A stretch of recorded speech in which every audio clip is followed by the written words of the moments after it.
গোবিন্দদের জানানো যাচ্ছে আমাদের এইখানে একটা টালিবাটা হনুমান মন্দির এবং রাধা গোবিন্দ।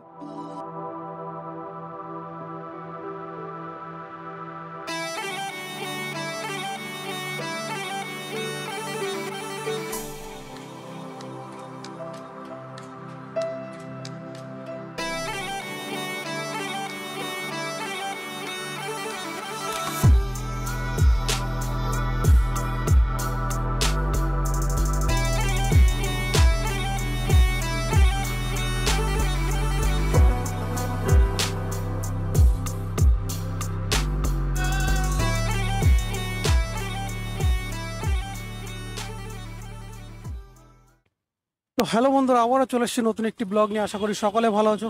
তো থাম্বনেল দেখে নিশ্চয়ই বুঝতে পেরেছো আজকে আমরা কোথায় যাব। তো আজকে আমরা যাব হচ্ছে টালিবাটা শিব মন্দির। এই টালিবাটা শিব মন্দির কোথায় এবং কি করে যাব সমস্ত এই ভিডিওর মাধ্যমে জানাবো। তো ভিডিওটি স্কিপ না করে দেখতে থাকো ও সঙ্গে থাকো। এই সামনেই দেখতে পাচ্ছ বিলকান্দা 2 নম্বর গ্রাম পঞ্চায়েত। যারা মধ্যমগ্রাম স্টেশন থেকে আসবে তাদের এই 2 নম্বর গ্রাম পঞ্চায়েতের সামনে নেমে এখানেই টোটো স্ট্যান্ড বা অটো স্ট্যান্ড দেখতেই পাচ্ছ সামনে, এই যে দেখতে পাচ্ছ, এখান থেকে টোটো বা অটো করে মন্দিরের সামনে গিয়ে নামিয়ে দেবে। 10 টাকা নেবে টোটো ভাড়া। কেউ যদি সোদপুর স্টেশন থেকে আসো তাহলে মুড়োগাছা চৌরাস্তা মোড়ও নামতে পারো, কল্যাণী রোড, আর কিংবা এখানেও নামতে পারো। তো আমরা রাস্তা পার করে ওপার গিয়ে ওখান থেকে টোটো বা অটো করে আমরা মন্দিরের সামনে যাব। তো চলো ওপরে যাওয়া যাক। তো আমরা রাস্তা পার হয়ে এখন আমরা টোটো স্ট্যান্ডের কাছে চলে এসেছি। এখান থেকে টোটো ধরে আমরা এই সোজা রাস্তা দিয়ে আমরা মন্দিরের কাছে যাব। তো আমরা টোটোয় করে মূল মন্দিরের গেটের সামনে আমরা চলে এসেছি। আর এটি হলো শ্রী শ্রী রাধা গোবিন্দ সেবা আশ্রম। তো চলো এবার মন্দিরের দিকে যাওয়া যাক।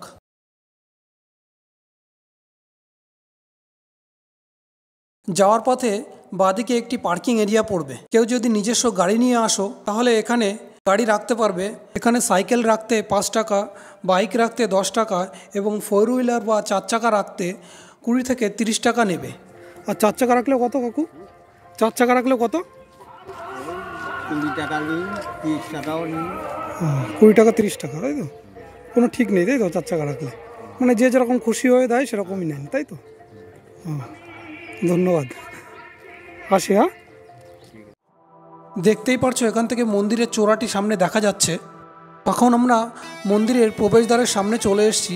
এই মন্দিরে একটি নয় 2টি প্রবেশদ্বার রয়েছে। একটি কোনো কারণবশত বন্ধ আছে, আরেকটি খোলা আছে। যে প্রবেশদ্বারটি বন্ধ রয়েছে সেই প্রবেশদ্বারের ওপর খুব সুন্দর মূর্তি করা রয়েছে, যেখানে দেখা যাচ্ছে শ্রী চৈতন্য মহাপ্রভুর হাতে শ্রীকৃষ্ণের একটি সুন্দর মূর্তি করা রয়েছে, আরেকটি বজরংবলীর হাতে শ্রী রামচন্দ্রের মূর্তি রয়েছে। এছাড়াও দেখতেই পারছো মন্দিরের প্রাচীরের গায়ে ভগবান শ্রীকৃষ্ণের জন্ম থেকে শুরু করে বিভিন্ন লীলা এখানে তুলে ধরা হয়েছে বিভিন্ন চিত্রের মাধ্যমে। মূল মন্দিরের পেছনের দেওয়ালে রামায়ণের নানান কাহিনী তুলে ধরা হয়েছে। তো চলো এবার মন্দিরের দিকে প্রবেশ করা যাক।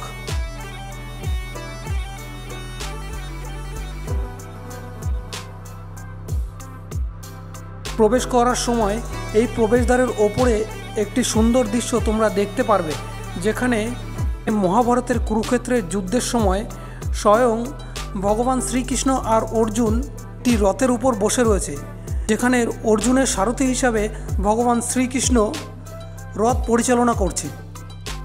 মন্দিরের প্রবেশদ্বারের ডান দিকের পাঁচিলে শিবপুরাণের নানান পৌরাণিক কাহিনী অঙ্কন করা রয়েছে। তো চলো এবার ভেতরে প্রবেশ করা যাক। আজকে আমরা একটি নয় 3টি মন্দির দর্শন করব। বজরংবলী মন্দির, মহাদেবের মন্দির, আর একটি হলো রাধা গোবিন্দ মন্দির। মন্দির প্রাঙ্গণে প্রবেশ করার পর দেখতেই পারবেন মন্দিরের ডান পাশে খুব সুন্দর ফুলের বাগান করা আছে। এই স্থান থেকে ফুল সংগ্রহ করে সমস্ত মন্দিরে পুজো করা হয়। তো সামনে এটি হলো বজরংবলী মন্দির, মাঝখানে রয়েছে রাধা গোবিন্দ মন্দির, আর এটি হলো দেবাদিদেব মহাদেবের মন্দির।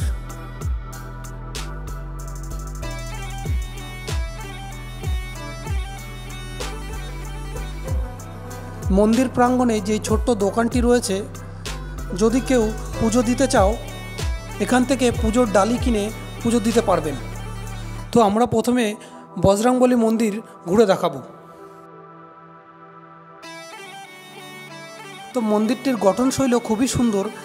তো দেখতেই পারছো মন্দিরটির দেয়ালগুলিতে রামায়ণের নানান কাহিনী তুলে ধরা হয়েছে। আর এই মন্দিরটির ওপর 5টি তোরণ বা চূড়া রয়েছে।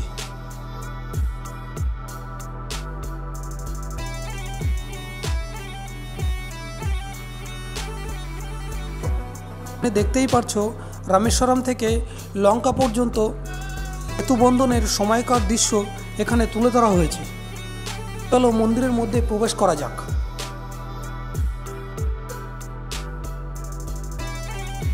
আর দেখতেই পারছো প্রবেশপথের দুপাশে বজরংবলীর মূর্তি করা রয়েছে। আর গর্ভগৃহের ভেতর বজরংবলীর বিগ্রহটিও দেখা যাচ্ছে।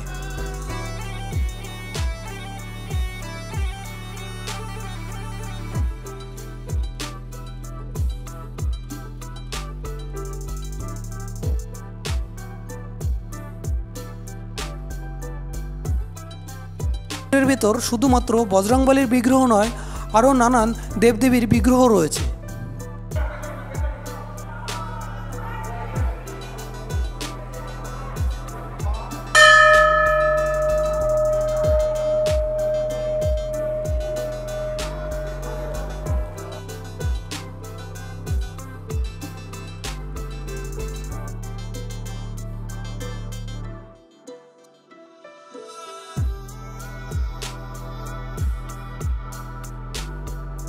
মাঝখানে রয়েছে বজরংবলীর বিগ্রহ, তার ঠিক বাঁদিকে রয়েছে মা কালীর বিগ্রহ, আর ঠিক তার ডান দিকে রয়েছে একটি শিবলিঙ্গ, আর ঠিক তার পেছনে রয়েছে রাম, সীতা, লক্ষ্মণ ও হনুমানের বিগ্রহ।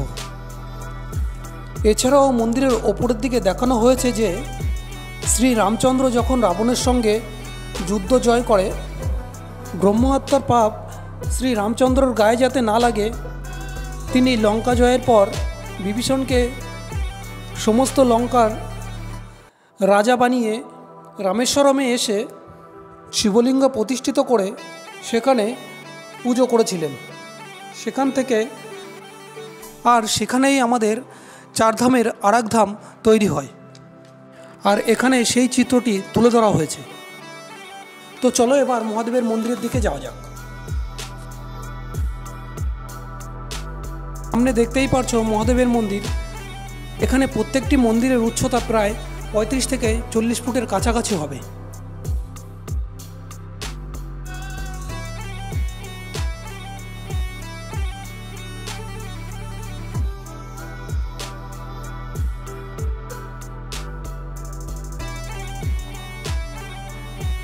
সামনে একটি সুন্দর দৃশ্য দেখতে পাচ্ছ, দুজন কীর্তনিয়া কীর্তন করছে আর মহাপ্রভু শ্রীকৃষ্ণর পায়ে আলিঙ্গন করে রয়েছে। এবার আমরা মহাদেবের মন্দিরের মধ্যে প্রবেশ করব।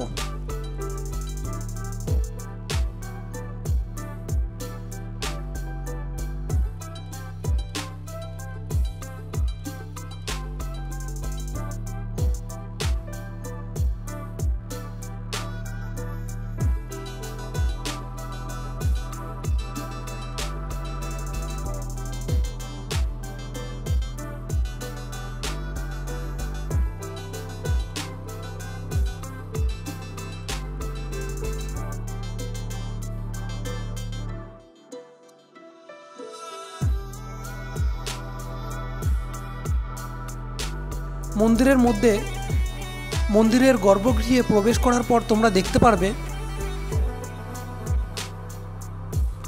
স্বয়ং মহাদেব ও পার্বতী এখানে বিরাজমান রয়েছে, আর তার পাশে রয়েছে একটি শিবলিঙ্গ।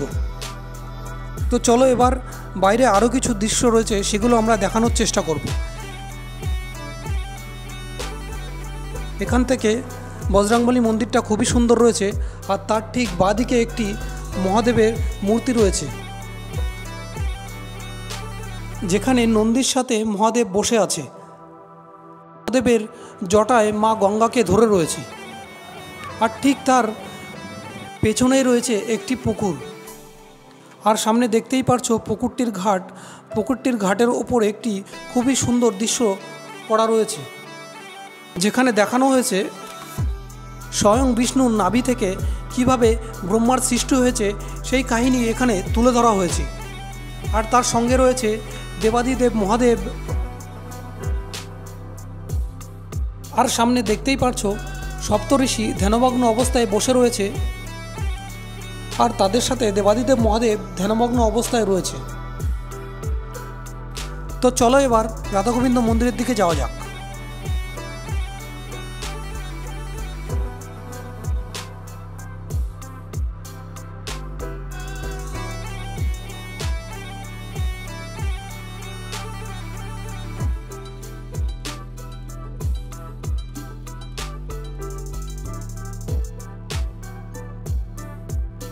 এটি হলো রাধাগোবিন্দ মন্দিরের প্রবেশদ্বার। প্রবেশদ্বারের ওপরে ভগবান শ্রীকৃষ্ণের একটি লীলা তুলে ধরা হয়েছে।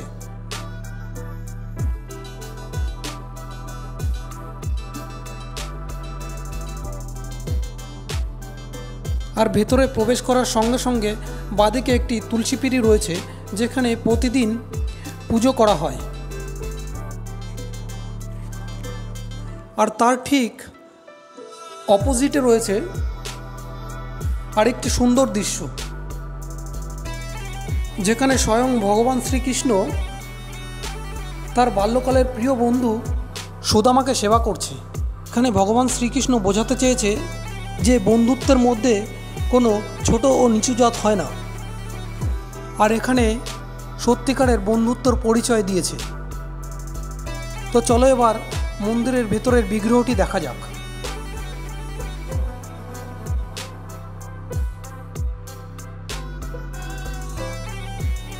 সামনে দেখতে পাচ্ছ একটি রাধাকৃষ্ণ সুন্দর বিগ্রহ রয়েছে। তো চলো বন্ধুরা, এই মন্দির কমিটির এক প্রভুর কাছ থেকে আমরা এই মন্দির সম্পর্কে কিছু তথ্য জেনে নিই।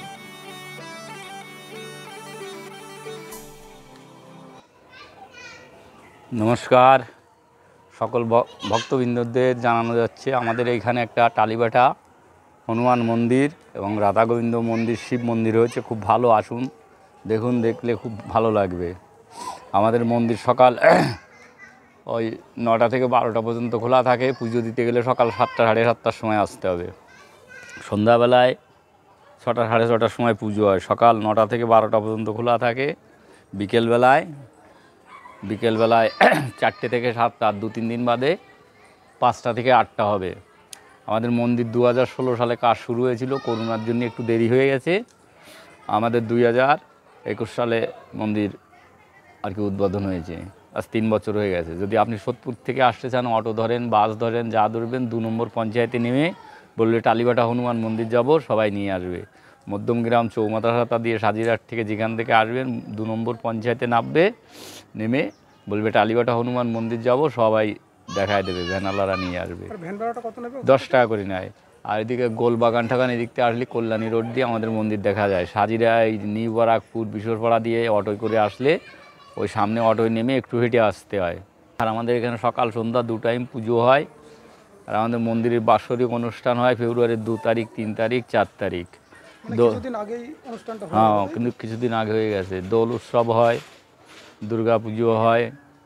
আসুন, খুব ভালো লাগবে। ভিতরে একটা দোকান আছে, মোটামুটি পুজোর সব রকমের জিনিসই পাওয়া যায়।